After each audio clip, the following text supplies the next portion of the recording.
In this video module, we're going to take a look at the solutions to the midterm exam for labor economics in summer 2016.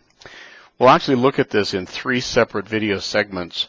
The first one will be looking at section number 1, which was the compulsory section that you had to complete. The second video will look at section number 2, which were both questions 2 and 3.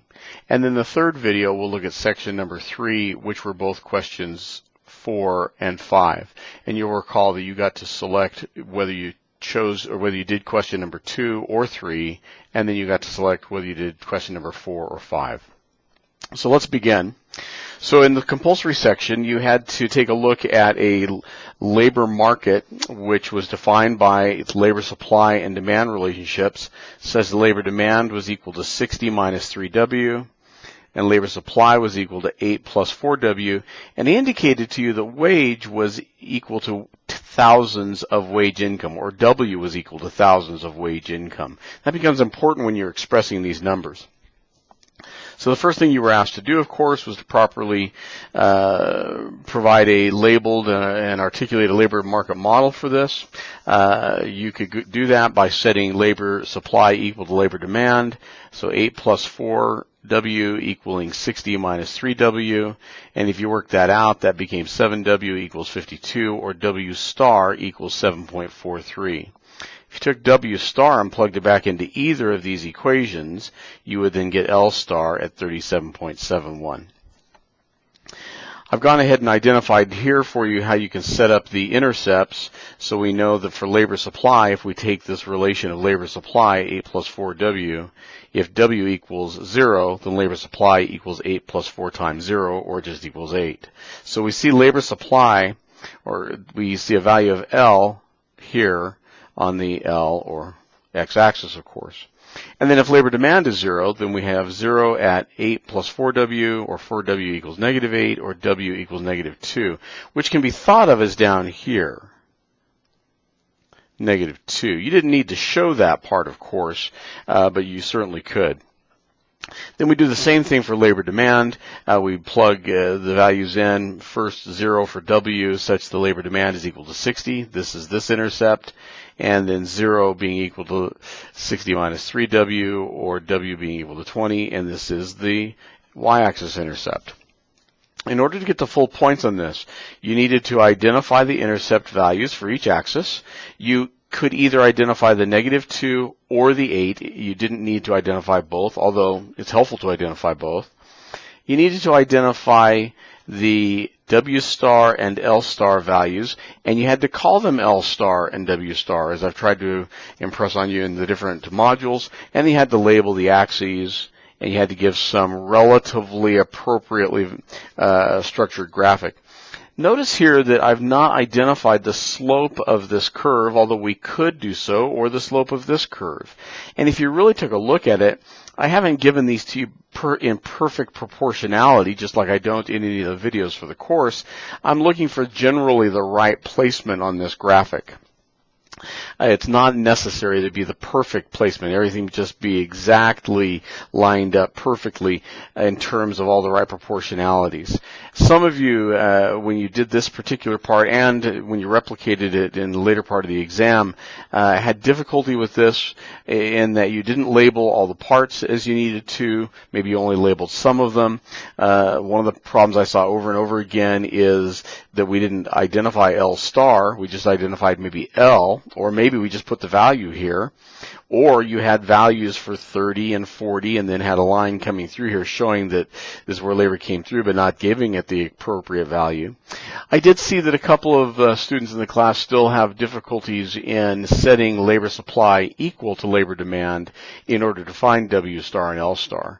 And if you're one of those, I'm going to implore you to get a hold of me directly so I can help solve that problem, because if it was a difficult issue for you on this exam, it's going to be a critical issue for you on the final exam. So this was worth 5 points, and this is how this lines out. So next you were asked to describe the labor market resulting from the equations in as much detail as you could, and I gave you some things I was specifically looking for. Reservation wage, level of unemployment, employer and worker surplus, level of skill for the workers, and then anything that might have been interesting. Well, the reservation wage was equal to -2. If you had said -2,000, that would have been fine. And you can see that because we have a -2 is where the supply curve interacts with the wage axis or the y-axis. So anything above a wage of -2, there are some workers that will appear in this market. Now, fortunately, the market equilibrates here at 7.43, and remember that W was in thousands of wage income, and so per month, and so this was actually $7,430 a month, probably a relatively highly skilled scenario or worker represented here. So if we keep going further then, see the reservation wage at -2. It was an equilibrating market, so unemployment was at 0. High skill level at $7,430 a month. That's about $90,000 a year, if I remember correctly, $80,000 to $90,000 a year. You could have identified the worker surplus for me, and you could identify employer surplus. And you can see the values I have here of 169 and 237, but I give you an alternate value for worker surplus. Let me explain that for a moment. You'll recall from the video modules that we have worker surplus here and employer surplus here, and we can identify worker surplus as the value of the area above the supply curve, below the wage being paid, and bounded by the quantity of labor. Some textbooks would suggest to you that it is this area that identifies worker surplus. So it does not include this little space down here. And had you measured it that way, you would have come up with 169.81. But if you included the space below, is part of worker surplus, which you might have done, and there are some texts that do that, and there's some arguments as to why you might do that, then you would have calculated it at 177.8. I accepted either of those, of course. Employer surplus was easier because there was only one possibility, so we had this triangle here towards the top, and the area of that triangle is 20 minus 4.3, or excuse me, 20 minus 7.43 times 37.71 divided by 2, which would have equaled 237.01. So total surplus would have been 406.82, or in the alternative, had you used this greater value for worker surplus, total surplus could have been 414.81. I would default, frankly, to only calculating surpluses where we have value above the x-axis. But again, there are some labor economists that do it one way, some that do it another, and they can both argue for their methods.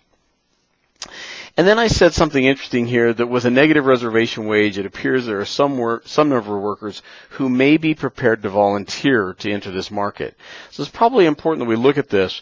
I've indicated that we have, this positive W star and obviously a positive L star. So that means that there is no one working in this market for less than $74.30 a month, and there's 37.71 workers getting that amount.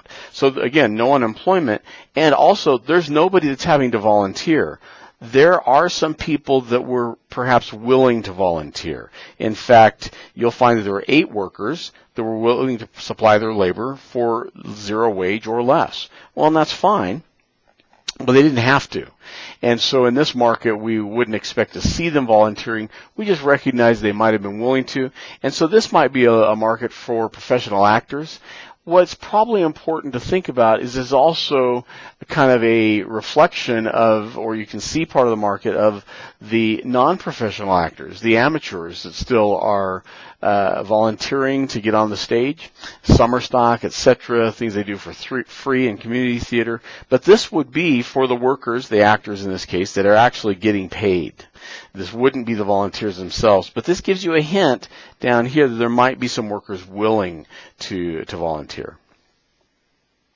So as we move to the next, I've asked for an explanation of the term worker surplus. I'll tell you that the simplest explanation here is that worker surplus is that volume of wage, that amount of wage that workers receive over and above that which they require.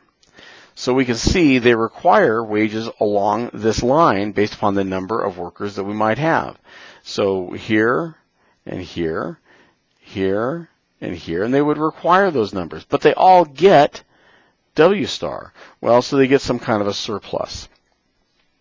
So I've indicated that here, and I've indicated how it's measured, just as I asked you to do, how it's calculated, and I've indicated that this is the part of this is a part of the expenditure in society that workers are able to provide because it's over and above that which they require. This is something they get to enjoy through society more than they would have otherwise through being able to spend money, and so we think of it as a surplus.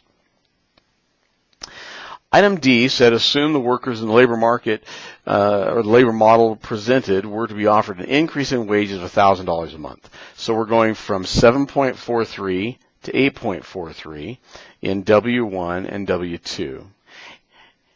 Then I asked you to give me a resulting elasticity value. Well, we know that if we had W1, which was W star at 7.43, we also had L1, which was L star. And if we move then from 7.43 to 8.43, we then can take this 8.43, put it into the labor demand equation instead of W, and it tells us the number of workers that we would then change to. So here the wage has increased, so we normally expect the number of workers to decrease in a demand relationship with a downward sloping curve, and in fact that's exactly what we saw. So if you chose to use the simple elasticity formula, the equation is percent change in wage divided by percent change in labor divided by percent change in wage. The most common mistake I saw in this is people inverting the equation, just as I began to do verbally, where they had percent change in wage on the numerator and percent change in labor in the denominator, which gives us the wrong value, of course. But if you work through the numbers, 37.71 subtracted from 34.71 divided by 37.71 is going to be negative 3 divided by 37.71. And then we had 8.43 minus 7.43 divided by 7.43, or 1 divided by 7.43. Rather than deal with this complex fraction, I like to invert the denominator, so take it upside down, and then multiply these two. It's just easier for me. And I resist the temptation of turning this into a decimal-oriented number and this one, because when we do that, unless we're taking it all the way out to as many decimal places as the number exists, we lose a little bit of fidelity in the number. So I've gone ahead and kept them as fractions. I then create a fraction, and that's the one that I convert to a decimal equivalent, and that was negative 0.5911. So less than negative 1, or less than the absolute value of negative 1, and so we know that it's inelastic. And these workers then are not easily substitutable. They're probably very highly skilled as inelastic demand workers. Then finally for this section, I said in a competitive labor market with a downward sloping labor demand curve, what is the slope of the firm's marginal expense of labor curve? You might recall from the emails I've sent you with your scores and such on this exam, I ended up throwing this question out exclusively because most students got it wrong, and those that got it right seem to have got it right possibly just by guessing. A few of them I got it right, and I understood why. But this has to do with in a labor market, what's the slope of the firm's marginal expense of labor curve? So we know that in a competitive labor market, the firm has a wage that it has to pay. It must pay W star. It has no choice but to pay W star. And yes, there is some demand relationship here, of course, but it's got to pay W star, and this becomes its marginal expense of labor curve, the slope of which is equal to 0. Because W star is not changing, recall the marginal expense of labor is equal to change in total cost of labor divided by change in quantity of labor.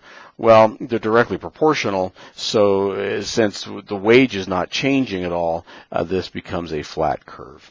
And that's how we got through the first section of the exam.